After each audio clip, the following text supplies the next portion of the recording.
Okay, so remember the topic of this lecture, model checking.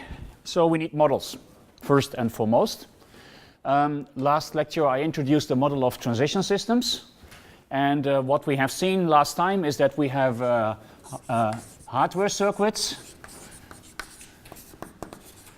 And in particular, we have seen sequential hardware circuits. And we have seen program graphs. And program graphs are nothing else than a graphical notation to denote programs. And we can map both of them to transition systems.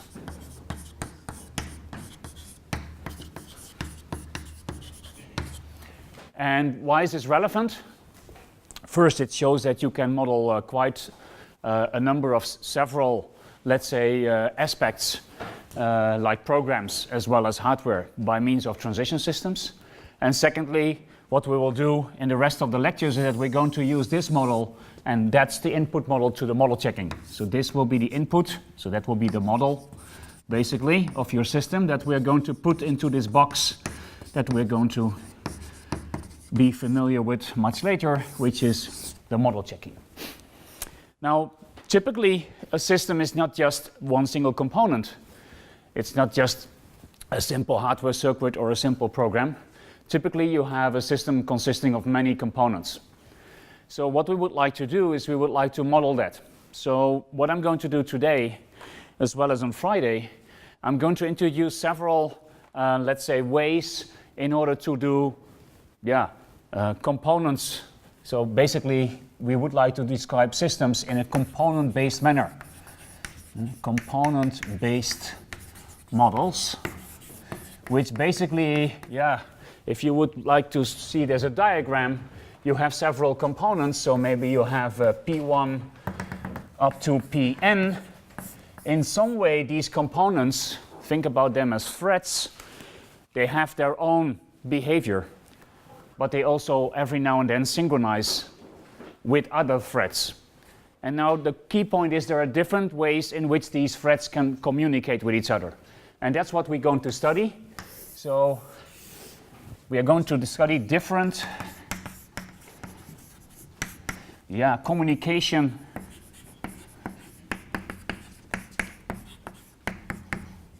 mechanisms. And some of these communication mechanisms we will see already today. So I will start very simple. I will start with the most simple way of doing multi-threading, means no communication.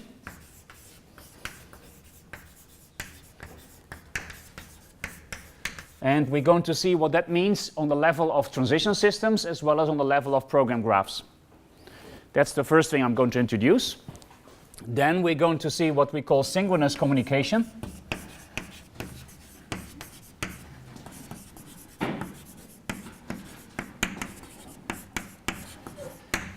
What is synchronous communication? Well, I prefer to use the word handshaking. And that means that two threads or two components can communicate if both are in a certain state of their control and they both agree to communicate at that point. So they shake hands, so to speak. They do an action synchronously, and then they continue again autonomously. And the last thing that we're going to introduce on Friday is what we call channel systems. And the best way is to describe this as asynchronous communication.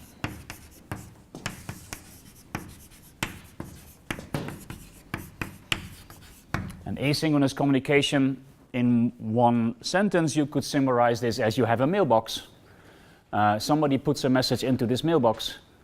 It's not like with handshaking that you immediately synchronize. So once someone puts something in the mailbox, you receive it and you see what this other thread is communicating.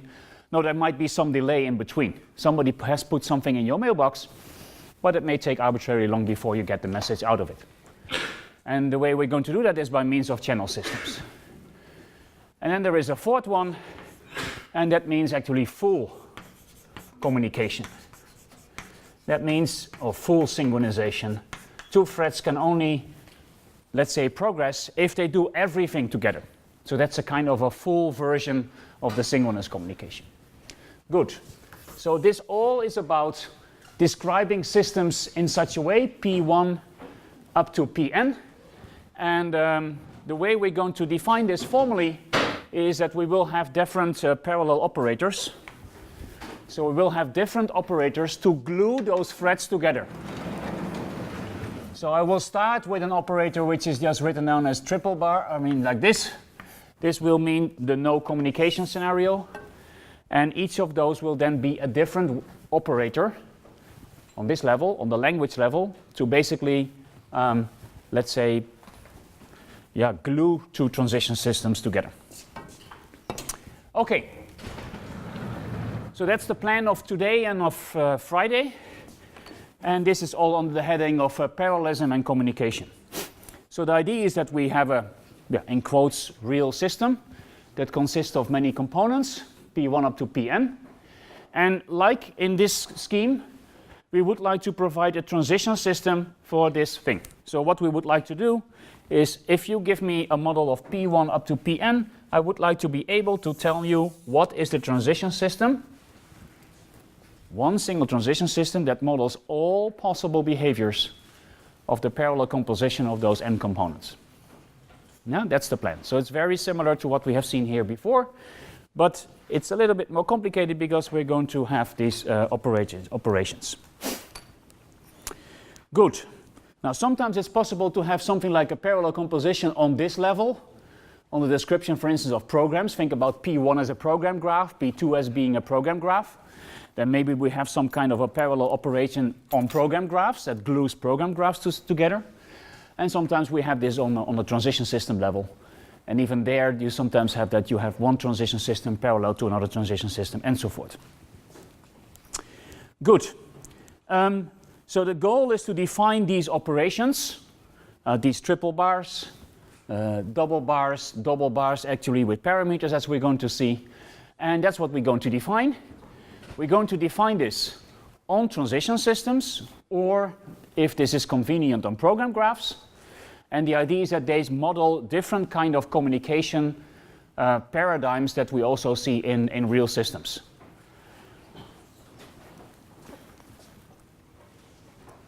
Good. So the very first operation on my blackboard, which is now hidden somewhere here, it's the very simple one. You have threads, they run in parallel, and they never communicate. We call this interleaving. So interleaving takes concurrent independent actions of parallel processes. They don't interact. And what they do is you represent them by a non-deterministic choice.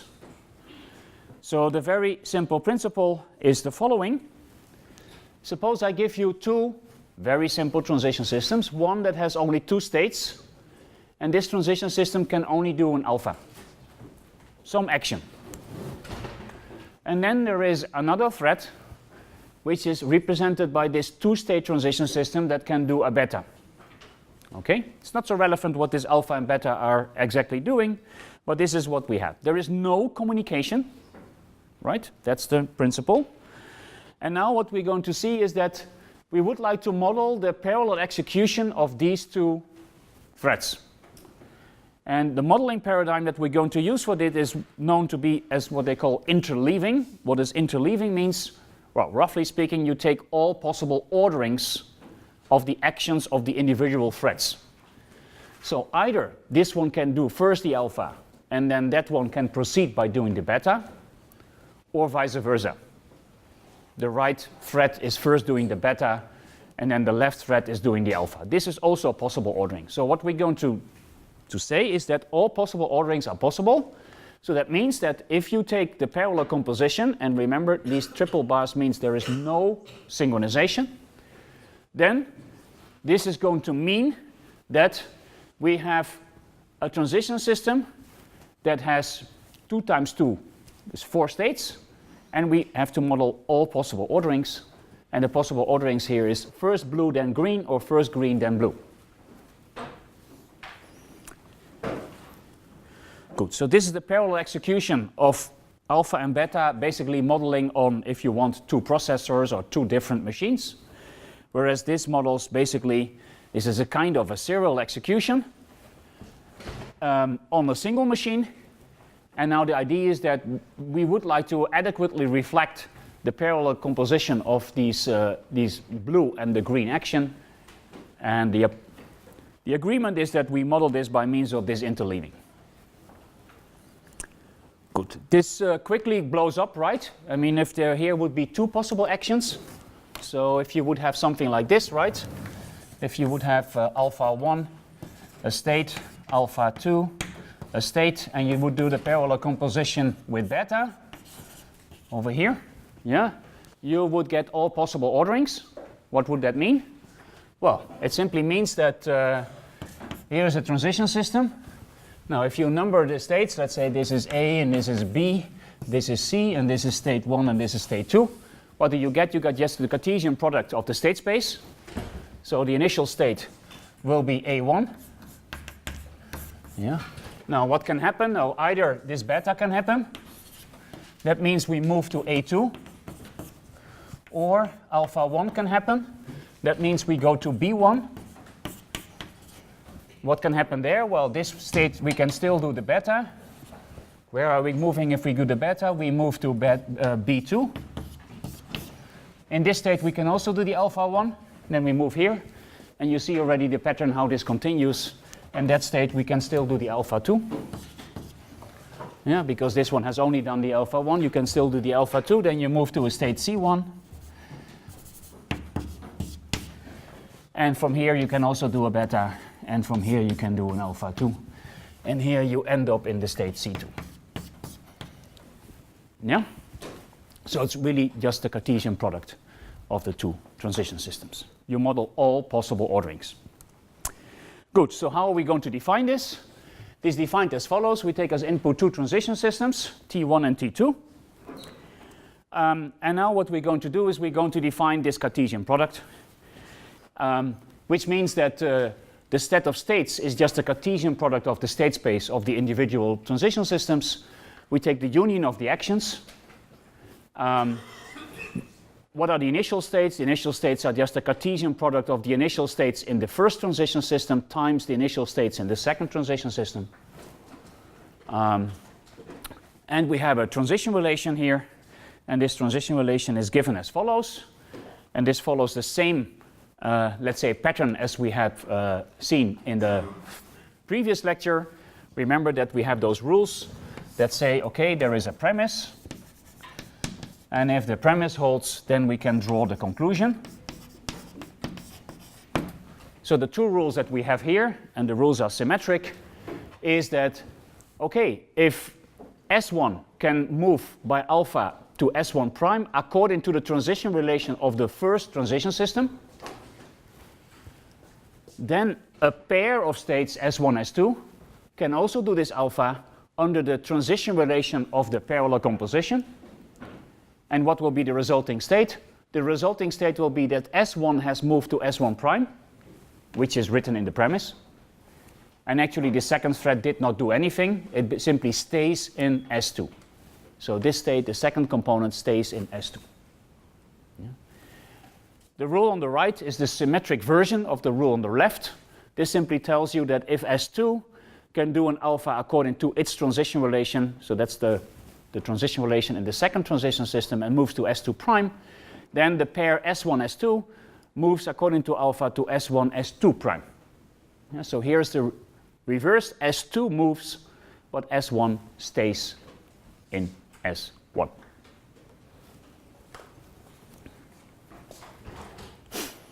Good. The last two components that I have to define is the set of atomic propositions, and the atomic propositions is the disjoint union. And how are we going to define the labeling? Remember, the labeling of a state is the attachment of, let's say, the most elementary properties to states. And what we do is we simply say the labeling of a pair S1, S2 is simply the union of the labelings of S1 in transition system 1 plus the labeling of that state in transition system 2. Good. Okay, this I already explained. So formally, what is written down here is actually that the relation that we define by means of these two rules formally means that we define this transition relation as the smallest relation satisfying two rules. Dot 1 is corresponding to the one on the left. If the premise holds, then the conclusion holds, and the same for number 2. What is important on this slide is the word smallest relation. Yeah? Only those things that really satisfy these two rules, those are the rules, those are the transitions that you can include, but nothing else. Good. So here is a very simple example. It's called useless lights for a non-crossing street. So suppose we have just two streets, we have two traffic lights. The two traffic lights are very simple. So light 1 has just two states, red and green. It can move via action alpha 1 to green, and it can move via action beta 1 back. And similarly, we have light 2. So what's the parallel composition? The parallel composition of light 1 and light 2, according to this operation, which means no synchronization, is just what we have defined on the previous slide. And that means that provided that we have a pair, let's say for instance green, red, what are the possible transitions in that state? No, that means that this light is in that state, that light is in that state, green and red. What are the possibilities? This one can move with beta 1 to red, and that means that this state can also do a beta 1, right? This corresponds to this transition, where this component from green moves to red, whereas the second component stays in red. Similarly, you see that in that state red, we can do an alpha 2. That means that in the state green-red, we can also do an alpha 2, and that corresponds to this outgoing edge. And what we see here is that the first component stays in green, green, green. The second component changes from red to green according to this transition over here.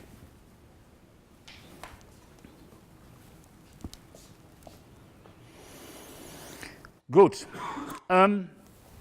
So now let's look at what happens in terms of programs. So here we have two actions, one that doubles x and one that increments x by 1. So in terms of a transition system, this would look as follows.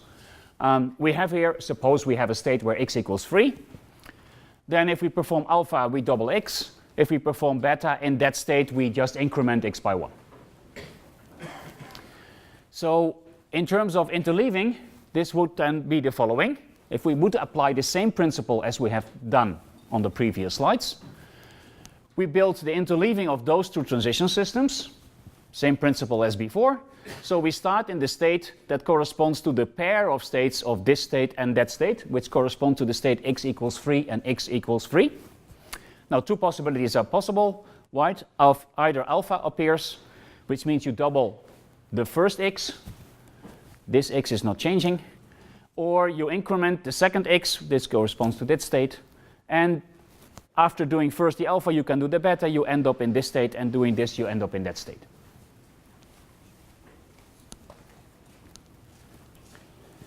Good. So this is a bit strange, because if x is a global, let's say, shared variable between the two threads, then we see that we get inconsistent states. If x would be a shared variable, then x cannot be 3 and 4 or 3 and 6 at the same time. So this shows actually that the interleaving operation on transition systems for these kind of programs that share variables does not work. Yeah? So instead, what we are going to do is we're going to interleave on program graphs. Yeah? So what I'm saying here is the following. Suppose we have two program graphs.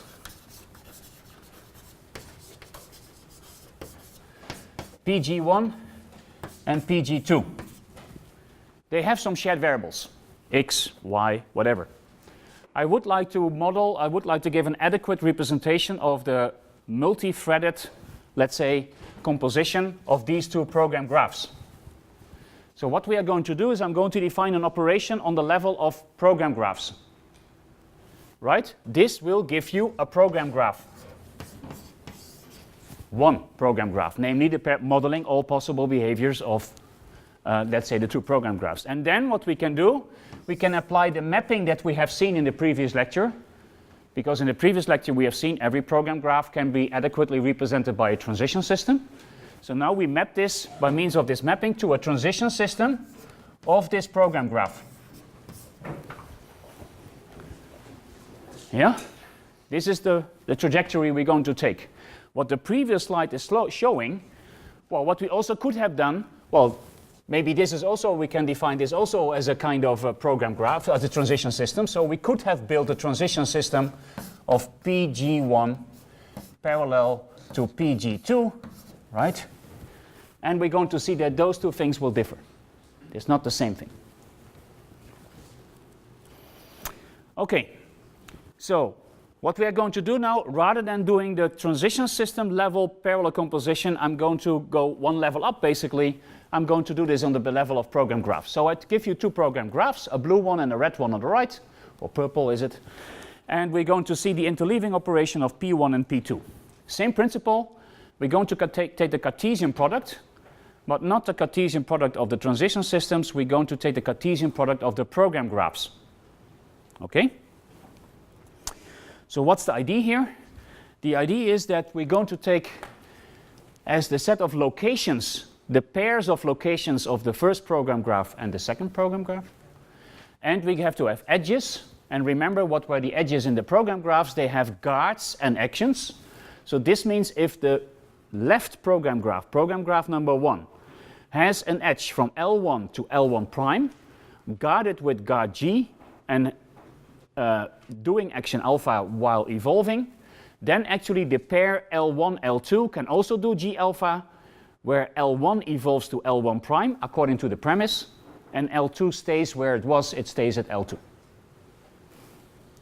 The rule on the right is a symmetric version, so this simply tells you that if L2 evolves into L2 prime, then the pair L1, L2 can do G alpha and goes to L1, L2 prime. Okay? So it's the same principle as we have seen previously, but the important difference is we do it now on the program graph and not on the transition system. Good, so let's do an example. Same example as before. We have one thread that wants to double x, one thread that wants to increment x by 1. Right, so now they are represented as program graphs, not as transition systems. So this is a program graph that can go from L1 to L1 prime.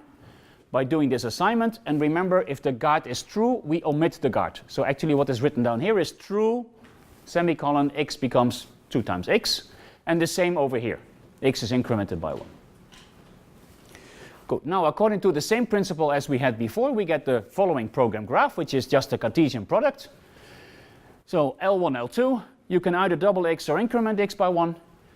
Suppose we go to the right, then we increment x by 1. That means that we are in L2 prime.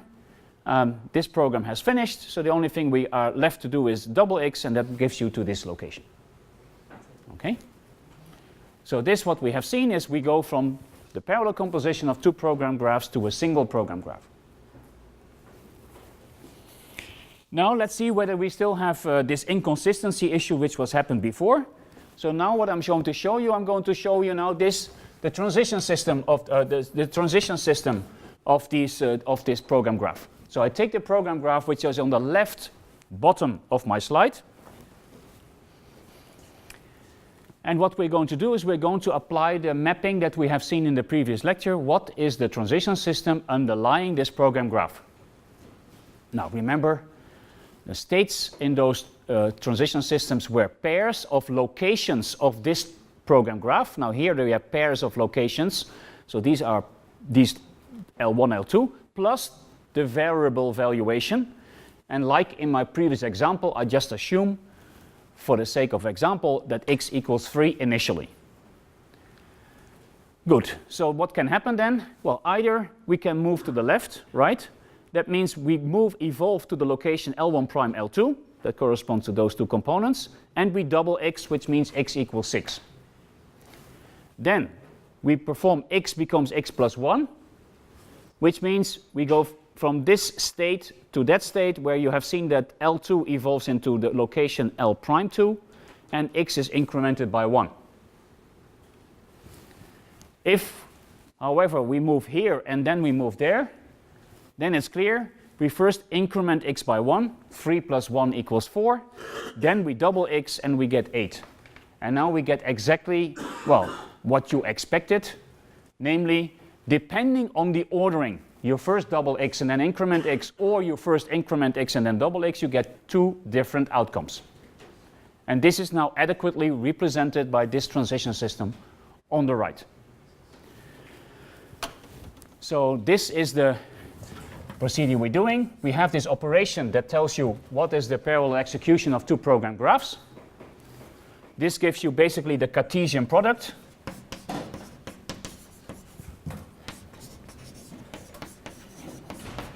And on that, we apply the mapping of the transition system, and this is the transition system that actually adequately represents the parallel composition. And we have seen in the previous example that this one is not, and in general, these two things are not the same. Yeah? In absence of shared variables, this is not a problem, then they are the same. But as soon as you have shared variables,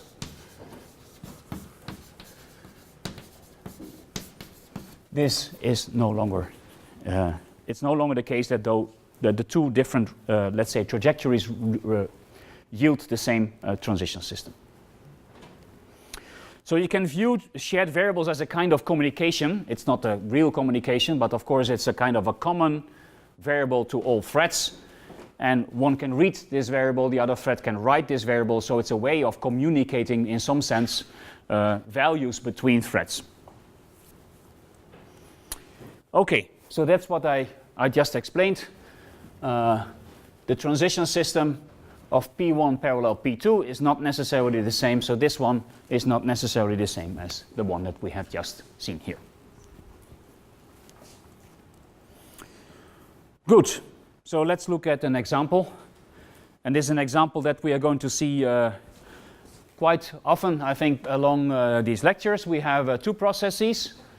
And these processes have access to some shared variables. Think about a bank account. And now what we would like to control, we would like to control that basically a kind of mutual exclusion that only at most one thread at the same time can read these variables. So the typical way that you have been acquainted with are things like semaphores. So semaphore Y in this setting is a binary semaphore, which means it has the values either 0 or 1. So think about a program that looks as follows. So typically a thread is an infinite loop. Yeah, so it's something like loop forever and loop. What does it do?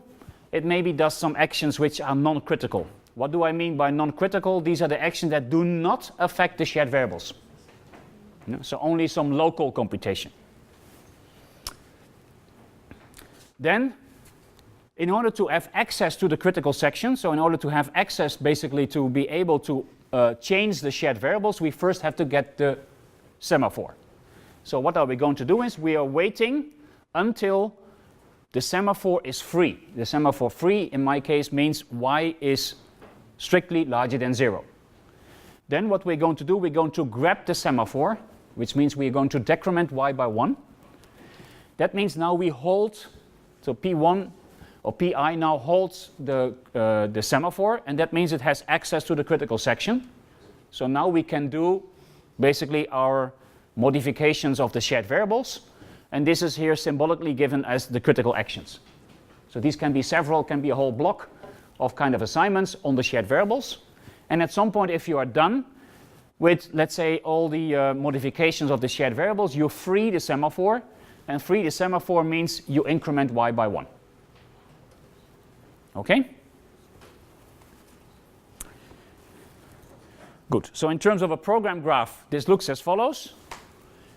We have three locations. One location that corresponds to the non-critical actions. One location that corresponds to this wait loop. So this is its wait I location. And one location that corresponds to being in the critical section. Okay? So I abstract from the exact modifications to the, let's say, local variables in the non-critical action. So this is an arrow. This is always enabled. So we start in the non-critical thing. Then it's always enabled, means true, and I did not indicate any concrete modifications of the local variables. I just want to stay here at the abstract level. Then we move to the location weight I, which corresponds to basically we are in this line of the pseudocode. Now we have to wait until y becomes 0, y is a positive. And that means you wait until the guard y is positive holds, and then we're going to decrement y by 1. Yeah. Now we are in the critical section or critical location, corresponding to being able to execute critical actions. And now we can, after we are done with this, we can release the semaphore, and that means we increment y by 1. So please, what you should take into account is that this location here is just indicated as one location, but in principle it could be that you are modifying many different local variables. That's all possible. Similarly here, it could be that you increment y by 1, but in the same time you also change several shared variables. Yeah, that's well possible. Good. So both programs are symmetric, so P1 and P2 have the same, let's say, scheme. So this is the scheme we have. We have two threads, P1 on the left and P2 on the right, and these are two program graphs.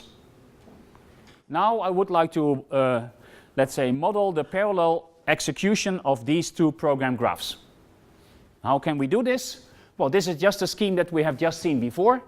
We are in this situation. What we're going to do is we're going to do the interleaving on the program graph level. This gives us, again, a program graph. And we're going to map this program graph to a transition system. And then we can see what are all the states, what are the possible values, for instance, of the semaphore, and so forth. So if I apply this scheme to this example, what we get is the following. Yeah, and this is just a Cartesian product. Yeah. So you take this graph, 3 locations, so we get 9 locations, 3 times 3. What we see, for instance, here, that initially both threads starts in a non-critical section or non-critical location. Suppose we just look at the execution of one iteration of P1. This corresponds to this loop in the program graph. Yeah. Similarly, symmetrically, this is the loop of the second one. And now all kind of possible interleavings can take place. So for instance, in the state where, or in the location where this thread or this program is in wait 1 and the other one is in non-crit 2, then for instance, this one can also start to wait. That means you move from here to there. It's maybe hard to see, but this guard belongs to this transition, not to that one. Then you're in wait 1 and wait 2. Yeah, and now what we have to do, we have to either this one can go to crit 1 or that one can to crit 2, and that is guarded. So both transitions here are guarded with this guard and this action and so forth. Yeah. What is the critical location? The critical location is this one, because this states that both threads are in the critical section. And this is typically something you would like to avoid, right? Because that means that both threads can modify the shared variables at the same time. So in the program graph, this is reflected. Now the question, of course, is this possible? Yeah? Is this a true mutual exclusion algorithm in the sense that we can never reach a state in which both threads are having access to the shared variables? This you cannot answer easily on the program graph level, but therefore we're going to look at the transition system. So I'm going to tell you how we go from this program graph, this picture over here, to the transition system. And that are the idea here is that you then represent all possible states.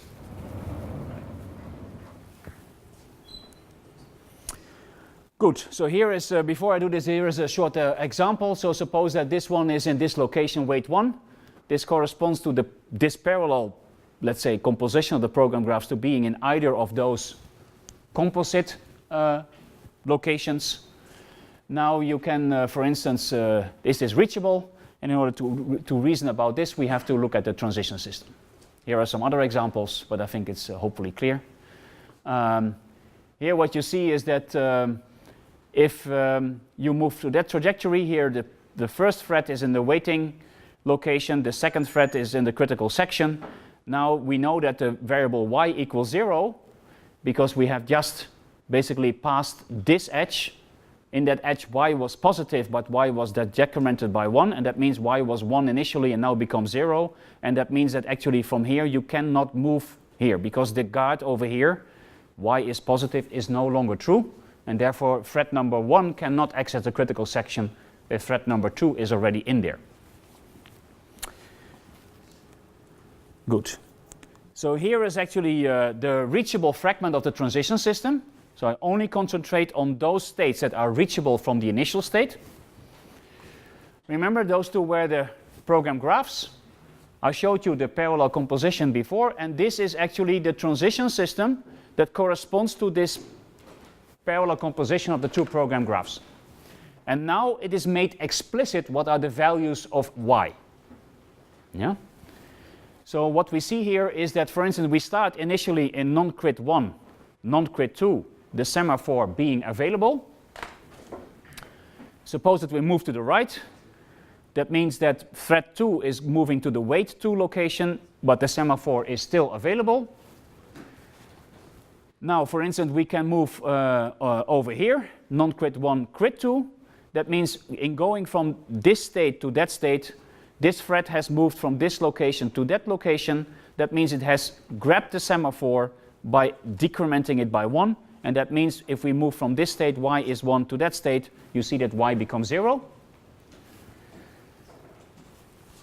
Now maybe the first thread can start waiting, so that evolves into this location, that's okay, but there is no outgoing edge here that moves to crit 1, crit 2, because this is not reachable, because the current shared variable, this binary semaphore, is 0 here. And therefore this thread, which is in wait 1, cannot take this edge. This is simply disabled. Yeah. So by inspection, what we see on the basis of this transition system is that the state crit 1, crit 2 is not reachable. That means mutual exclusion is guaranteed.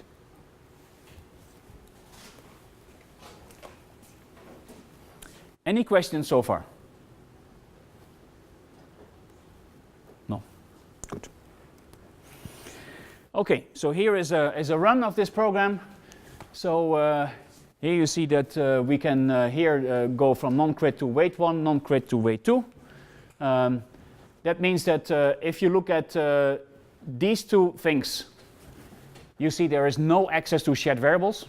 Yeah, in both this edge and that edge, you don't touch any shared variables, and that means you can adequately represent this by interleaving. And that's represented here by this yellow fragment of the transition system, which is the possible orderings of the two possible edges. What else do you see here? You see that you have wait 1 and wait 2. Now the situation is a bit different because they have basically access to the same shared variable. First and foremost, you need to check the value of the shared variable, and then you're going to modify it. Now the principle of interleaving, as we have seen already by means of a small example, is no longer straightforward applicable, and therefore you don't see this. And that means that this is modeled if you have wait 1, wait 2 by this state in the parallel composition. And this is a kind of competition between the two processes. Both are waiting to get access to the shared variables. And because of the semaphore mechanism, if you have access, you first need access to the semaphore. Only one of them can access to the semaphore, and that's the whole principle.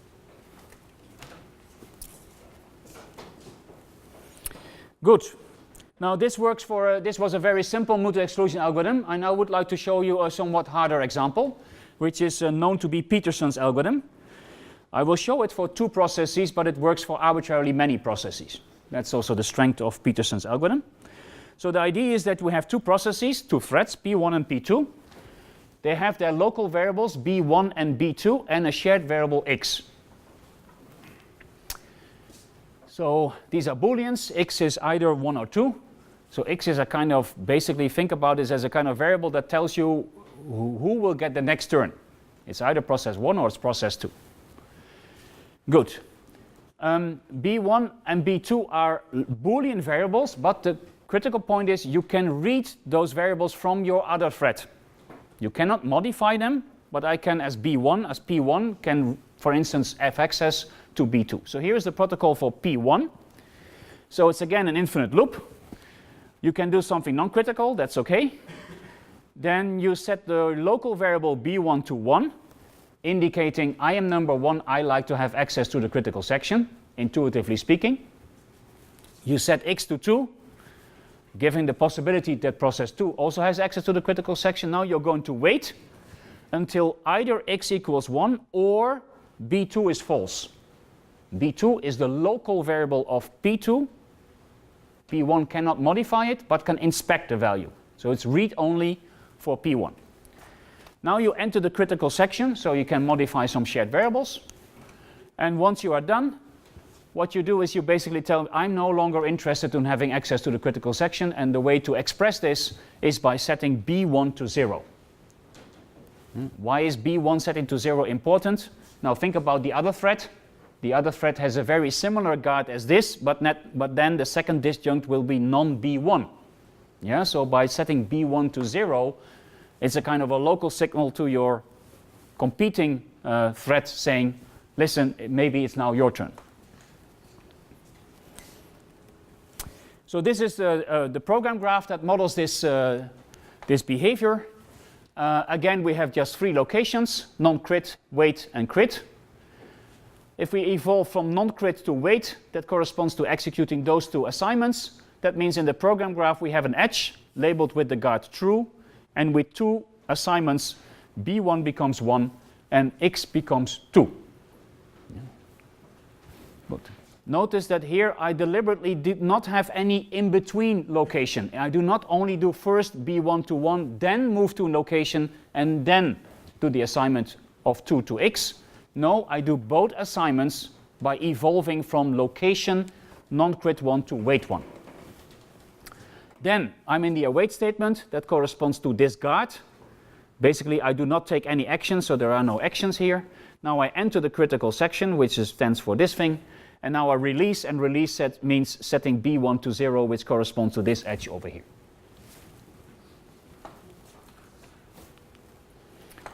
Good. So what is important, as I already stressed, is that in this edge we take both assignments, and that means that if we are going to take the interleaving with the program graph of the other thread, those 2 assignments are atomic in the following sense. If this one has done the assignment to b1, it cannot be the case that before doing the assignment of 2 to x, that thread number 2 is doing a step. This is not possible. Yeah? This would have been possible if I would model it like this. If I would say something like non-crit 1, now I can do an edge, I say true, now I do the assignment b1 becomes 1, now I go to some in-between location, and then I do true, and then I do x becomes 2. Yeah? Here it is possible that this one does this one single assignment, namely the assignment to b1. Now maybe the other thread takes over control. Remember, we're modeling all possible orderings, so maybe the other one does an assignment locally to its own variables, maybe to b2, maybe to x, and only then this one can happen. Yeah? So this one is different than the one over there, and the way basically to represent this in terms of the program graph, and I try to make this explicit here, is by embracing those 2 assignments by means of an atomic statement. Really saying, take those 2 assignments and execute them atomically, which means don't allow somewhere in the middle, in particular here, that another thread is taking an action before you complete this whole block. Yeah? Good. So here is P1 and here is P2. P2 is similar, except that the guard here is x equals 2 or non-B1. That's the symmetric version to this one. We can build a program graph. This is exactly the same as before. It's just a parallel composition. So it's just a Cartesian product of the 2 program graphs. So similar picture as before. And we see here that in the program graph we have this, I would say, critical location where thread 1 and thread 2 are in the critical section. Good. So now what the question is this, for instance, reachable? No. And in order to answer this question, we are going to look at the transition system. So again, what is written down here on the bottom of the slide is the program graph of the multi-threaded version of those 2 threads of Petersons algorithm. Now we're going to look at the transition system, and this transition system looks as follows. This is the reachable fragment of the transition system. There are more states, but they are not reachable, therefore not indicated. So here you see the transition system of Petersons algorithm. First, what you see is there are two initial states. How is that possible? Well, I mean, we start here and we did not specify what is the initial value of x. Yeah, x could be either 1 or 2. It has not been fixed a priori what is the initial value, so we have to account for both possibilities. X being 1 or x being 2. So this is the version of x equals 2, that is x equals 1. For the rest, what you see, this is symmetric. Yeah? Good. Now what you also can see is that the value of B1 is actually given by weight 1 or crit 1, and similarly the value of B2 is given by weight 2 or crit 2. So why do I mention this? Now if you go back to the previous slide over here. So I like to model a transition system of this program graph. What are the states of these transition systems? Well, the states are the locations in this program graph. So these are pairs. So this is something of the form, for instance, crit 1, weight 2. What else do we have to store? Well, we have to store the values of all the variables. Which variables do we have? Well, we have a value for B1. So this has some value. B2 has a certain value. And X has a certain value, right? So states are actually quintuples. They have 5 different components. Okay? Now if you look at my next slide, you don't see those 5 components, you only see 3. Yeah, and why is this? This is the fact because actually you can read the value of B1 and B2 from the other points. So B1 is given by weight 1 or crit 1. So if this is weight 1 or crit 1, B1 is 1, otherwise it's 0. Similarly for B2, B2 is equivalent to weight 2 or crit 2. So for the sake of shortness, I basically removed these two because the values of B1 and B2 are already given by the possible values of the first 2 components. Okay? So I reduced the quintuples to triples in order to make our life hopefully a little bit easier. So this means, for instance, that in the case weight 1, we know that B1 is true, and in the state non-crit 1, then B1 is false because this disjunction doesn't hold, and so forth. Good. So let's look at one scenario. Let's suppose that x initially is 2. So x initially is 2. Then we are in this initial state. The 2 program graphs are in non-critical section. X initially is 2. Now let's suppose that the first one starts to wait. This line corresponds to the second one starts to wait, but that's symmetric. So let's just pick that one starts first, which is weight number 1. That means that we evolve into this state. What does mean in terms of the program graph? Well, maybe we should take this program graph on the board. So this was the program graph for P1, right? We are non-critical. Then we can move here and we set B1 becomes 1 and X becomes 2. Now we are in the weight. This is 1, this is 1. Now we're in weight 1. Here we have X is 1 or not B2. Here we are in crit 1, and we can move back by saying B1 becomes 0. And here we start. Yeah, so this was the program graph for P1. So what we see here is that if we evolve from non-crit 1 to weight 1, which means we did take this edge, B1 becomes 1, but that's not explicitly represented because that was the component we already said, we missed. That's weight 1, and weight 1 is true, therefore B1 is true. And for the other case, X becomes 2, but X was already 2, so that's not, let's say, changing in this case. Okay, let's continue as follows. Let's suppose that now this program graph is in weight 1. It wants to enter the critical section. What do we need to check?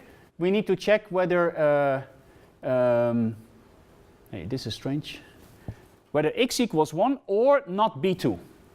Now X equals 2, so the first disjunct is false, right?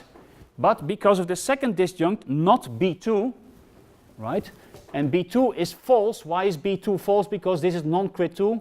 That means this thing is false, and that means B2 is false, and therefore it's possible that the first thread enters the critical section. Yeah, this guard holds. What does it mean in terms of the local states? Well, nothing changes. There are no assignments here, so nothing is changing to X, right? But weight 1 becomes crit 1. This does not also affect B1 because B1 is weight 1 or crit 1. It was 1, it stays 1. Good. Now at some point we're going to release.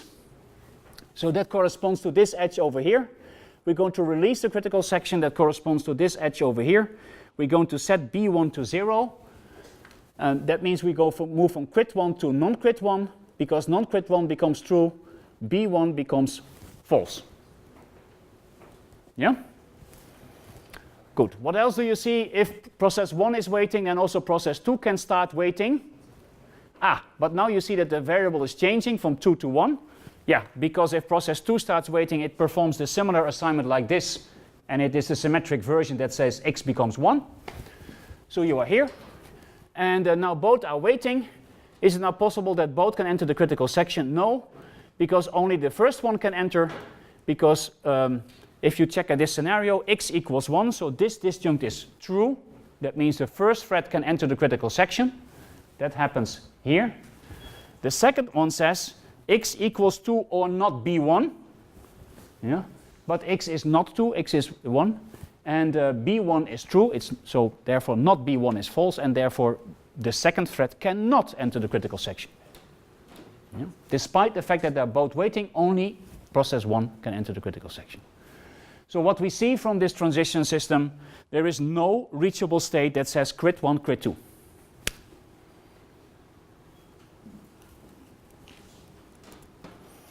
Good. There are many unreachable states which I did not depict on my slides. I only put the reachable states here. Good. This is what we just have seen. Now the symmetric version where both threads are waiting. Now the second thread gets into the critical section. That's the blue state. Then the second thread is going to release the critical section, and then we move up to the gray state and so forth. Now this first process can enter the critical section, so we move to the pink state and so forth. And this is the symmetric version. So now I would like to show you a variant of Petersons algorithm, a slight variant, a very minor difference, and this is exactly the difference that I was already hinting at. Now I'm going to explicitly model this intermediate location. Okay, remember what was important? I took the two assignments and I said, okay, let's assume they're atomic. Let's now assume this is not the case. I'm going to show you that then things can go wrong. So I'm going to assume now a small modification. Rather than saying I have in one edge I do the assignment to x and b1, I now split them. And for the sake of this example, I decided to first do the assignment to x and then do the assignment to b1. Symmetrically, I do the same with thread number 2. I first do the assignment to x and then I do the assignment to the local variable b2. For the rest, the programs stay the same.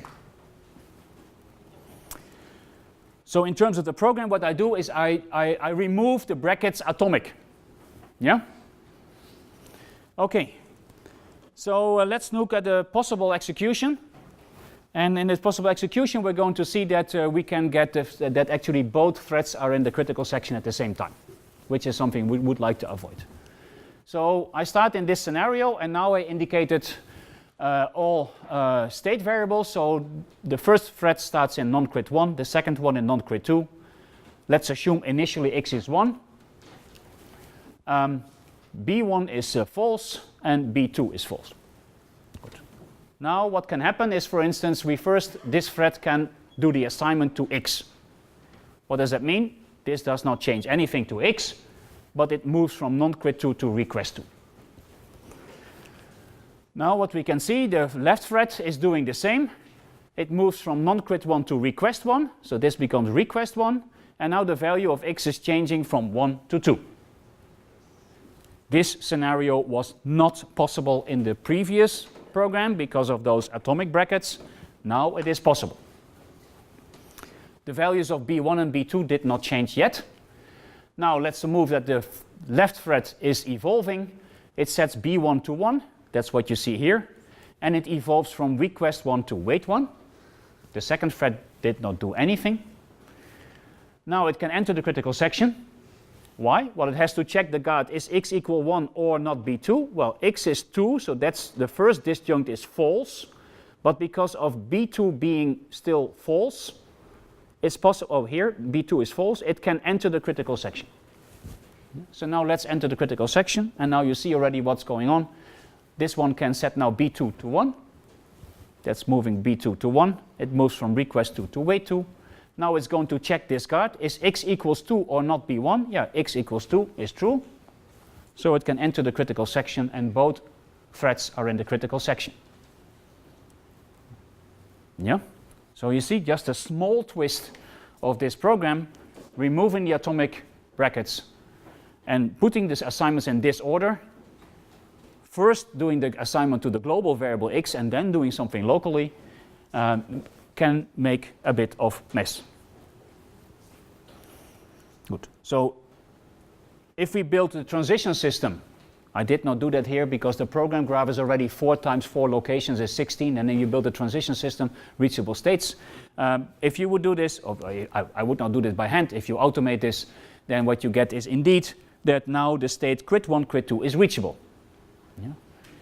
And by means of model checking, this is something that you would like to be able to automatically check whether this is the case or not. Not by manual inspection, but by in an algorithmic manner, of course. So this version is not correct. Not correct if you would like to have mutual exclusion. Yeah. Good. Okay. So this is what we just have seen. This is about this interleaving operator. Parallel composition, and on the program level, it's possible to communicate via shared variables. That's what we just have seen, and what you should keep in mind is that you describe the subsystems by program graph. One subsystem is one program graph. The second subsystem is a second program graph. Now you try to glue them together. When do you glue them together? You glue them together at the program graph level, and then you build a transition system. That's what we have seen today. The transition system, as we have seen last time, is basically obtained by unfolding. You look at all the possible locations, all the possible program values, and so forth. So now I would like to look at what they call synchronous message passing. And what we're going to do now is I'm going to introduce you an operator, which is now a double bar rather than a triple bar. And this operator is parameterized. And it's parameterized with a set syn, and syn is a set of actions. Yeah, and the idea is, the intuition is that this set syn is going to indicate which actions need to be executed synchronously by two transition systems. The actions that are not in this set are executed autonomously. Yeah, maybe a very simple example could illustrate this. Those people that have attended the lecture on concurrency theory in the last winter semester will here have at least an aha erlebnis, I hope, because this is also what I introduced there. So suppose we have, in this sense, two transition systems. A transition system 1 that has some initial state, then it can do, I don't know, an alpha, then it can move to this state, and then it can do a beta. Okay? Now I give you TS2, and TS2 can maybe do something like a gamma, then go to this state, and then do a beta. Yeah? And now what I'm interested in the parallel composition of the two transition systems. But, as I was already hinting at that using the same names, I would like that those two threads synchronize over beta. Those alpha and gamma, they can execute autonomously, but they need to synchronize over beta. So the way that I'm going to introduce this is this. I'm going to say this is a singleton set, beta. That's my example of this syn. And the intuition will be every action in this set need to be executed by the two transition systems simultaneously. Every action which is not in this set, they execute autonomously. There's no need for cooperation with the other partner. Yeah? Good. So if you label this by A, B, C, and this is maybe state 1, 2, 3. So what would you expect? Well, you expect something like a Cartesian product. So you expect that this thing starts in a state A1. And what can now happen? Well, I said alpha is not in this set, gamma is not in this set, so just apply interleaving. Yeah? So if we apply interleaving, you can do either an alpha or you can do a gamma. If we do an alpha, we go to B1.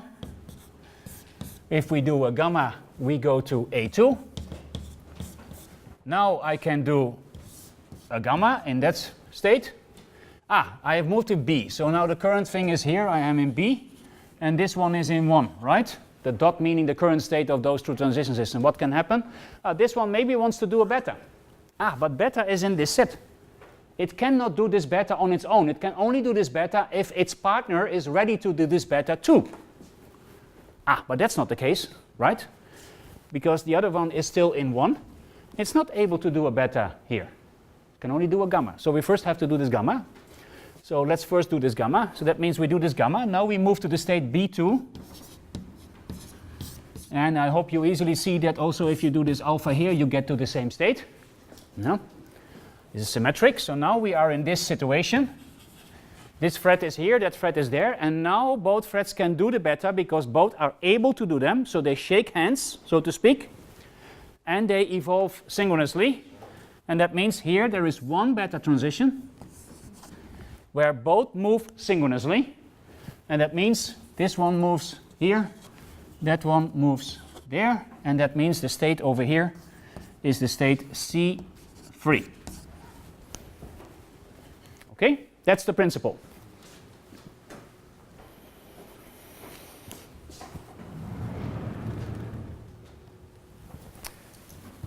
One thing that you immediately should observe is that this thing is the same as this thing with the empty set. Yeah? You never synchronize. Yeah? So what we have seen before is just a special case of what we have seen here. Good. Later I'm going to show you in the next lecture some things about channel systems, at least, unless time is still there. So let's call about synchronous message passing. So I have two transition systems, T1 and T2, and I have a set of synchronization actions. Okay? And typically I assume them to be a subset of the disjoint actions of both transition systems. And now what I would like to define, I would like to define a composite transition system, the parallel composition of T1 and T2, parallel with respect to this set syn. Same principle as before, we take the Cartesian product of the state space, S1 and S2. We take the union of the actions, and actually we're going to do the same with the atomic propositions and the labelings as we had seen before. The critical point is how to define this transition relation. Yeah? Good. So this works as follows. I have to distinguish two cases. The first case says, what happens if I take an action which is not in the synchronization set? So if you give me an alpha, which is in the set of actions of a process, let's say I being either 1 or 2, but not a synchronization action, these are the actions that a thread can do autonomously. No handshaking required. So what does that mean? Same rules as for interleaving. Nothing changes here. What is important, of course, is this premise here. Yeah? Only for those actions you do this. So here you see that if S1 can do an alpha and moves to S1 prime, according to the transition relation of the first transition system, then the pair S1, S2 can execute alpha and moves to S1 prime, S2. And the other rule is symmetric. The second case covers the case where we synchronize. So this is, in French, rendezvous or handshaking for all actions in the set syn. And then we evolve synchronously. What does that mean? If S1 can do an alpha according to its own transition relation and evolves into S1 prime, and if S2 can do this alpha according to its own transition relation and evolves to S2 prime, then they can jointly move by doing the alpha and move to the pair S1 prime, S2 prime.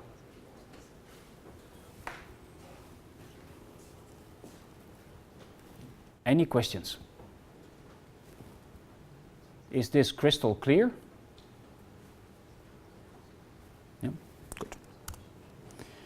Okay, so I will give you another version of a mutual exclusion algorithm that now uses this handshake principle. And the idea is that we're going to add an arbiter. So we will have 2 threads plus a third one, the referee, the arbiter. What's the role of the arbiter? The arbiter is going to decide who is going to have access to the critical section. So this is the process. As before, it's an infinite loop. We do something non-critical, then we request, then we do something critical, and then we release, and non-critical. So the main change with what we have seen before, now I model this by means of actions, request and release. Yeah? So request is an action, I want to request access to the shed, to the critical section. Release means I'm going to release my privilege to have access to the critical section. So this is just a transition system. Transition system, not a program graph, it's a transition system, right? Why is it not a program graph? Because I'm talking about the parallel composition of 2 transition systems, right? It's not on the program graph level. And now we have an arbiter. The arbiter is a 2-state machine. It has 2 states, unlock and lock. Unlock means the shared variable is free, or the critical section is free. Lock means it's locked. This means that it synchronizes on the request. So here one of the threads does a request, and this request needs to be, as we're going to see, synchronized with the arbiter. So you can only do a request if the arbiter is also willing to shake hands and do the request. Then this one will move to lock, and the release is the same. You have to synchronize, this release has to synchronize with the release of the arbiter. Only if both threads agree on doing the release, in particular the arbiter does, and the arbiter makes sure that only one process has access to the critical section, and this arbiter is controlling who is getting access. So what we have is the following system. We have 2 threads. These threads as such do not communicate. Yeah? They are just modeled by means of this interleaving operation. Now they need to synchronize with one arbiter. Yeah. So this one can do a request, that one can do a request. They can do this independently. They don't need to synchronize over their own requests. But they need to synchronize with the arbiter. And the arbiter is going to pick one of them. Actually, non-deterministically, it's going to decide which process is going to have access to the critical section. Good. So this is what I just said. We have interleaving and we have handshaking. So this is a transition system of the 2 of the threads. So what are the states? The states are triples, because we only have to keep track of the states of the individual transition systems. So we take the Cartesian product, as we just have seen. So we have things like non-crit 1, non-crit 2, unlock. Remember that this arbiter was a very simple machine. This arbiter was of the form, we were unlock, that is where we start. Then we can do something like a request. Then we are in the lock state. And then we can do a release.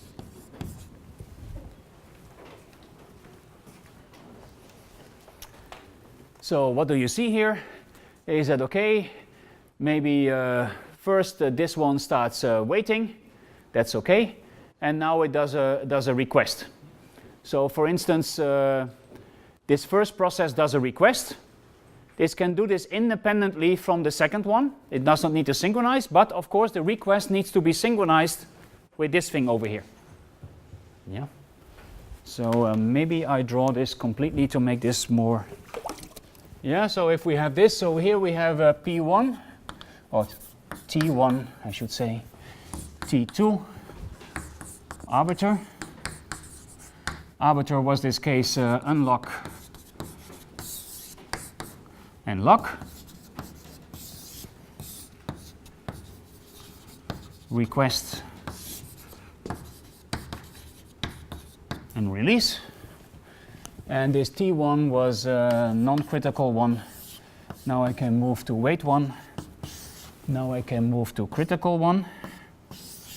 And here I have to do a request.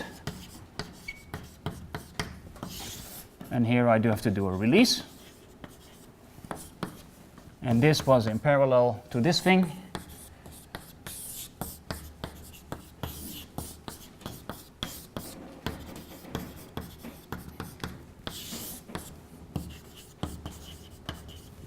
And this whole thing was put in parallel, communicating over request and release with this transition system, right? So what you see is we start here. Now suppose that the left process starts waiting. It moves there. It can do this autonomously, right? There is some action here that I did not indicate, but it can execute this autonomously. Now it wants to request access to the critical section. Is this possible? Yes, this is possible. In order to do the request, he needs to synchronize with this process. This process is able to do the request. So this one moves to that state, that one moves to that state, and the first thread is in the critical section. Yeah. Now maybe the second thread starts waiting. It moves here. Is that process now able to access the critical section? In order to do that, it needs to do a request. It cannot do that on its own because it needs to synchronize according to this operation with the arbiter, but the arbiter is in a state where it cannot do a request. So this one is blocked. Unless the first thread releases, that can happen. It releases, it goes back. Is this possible? Well, let's check. This release means you need to synchronize. But this is in a state where it can do a release, so they move simultaneously. This one moves there, and that one moves here. And now the second thread can access the critical section.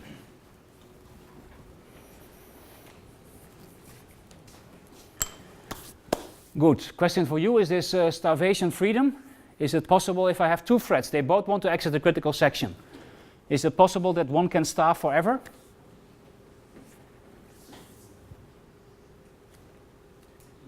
Yeah. Yeah? It's modeling module exclusion, but it's maybe not starvation free. Yeah, because this arbiter can be very nasty and always grant access to thread number 1 and never get access to thread number 2. Or only finitely many times to thread number 1 and infinitely many times to thread number 2. Is this fair? No, maybe not. Now, these are kind of things that we're going to discuss much later, or not much later, a couple of lectures later in more detail. Good. One thing that I would like to point out, so this is a special case that can happen. Both threads are waiting. How can this happen? Well, let's go back to the initial thing. This one starts waiting, moves here. It can do this autonomously. This one can start waiting. It does so autonomously. This one wants to do a request. That one wants to do a request. But they are both need to synchronize with the arbiter. The arbiter is a kind of a scarce resource. It can only do one request. Yeah? There are two partners that want to do a request. He can only grant one. Which one he or she is going to grant? Non-deterministically. Yeah? No coin flipping, no preference for 1/2. It's not the case that if number 1 has already a prime number of times have access to the critical section, then he prefers program 2. No, not of all of this. Just completely non-deterministic, selects number 1 or number 2. So this is reflected in this slide.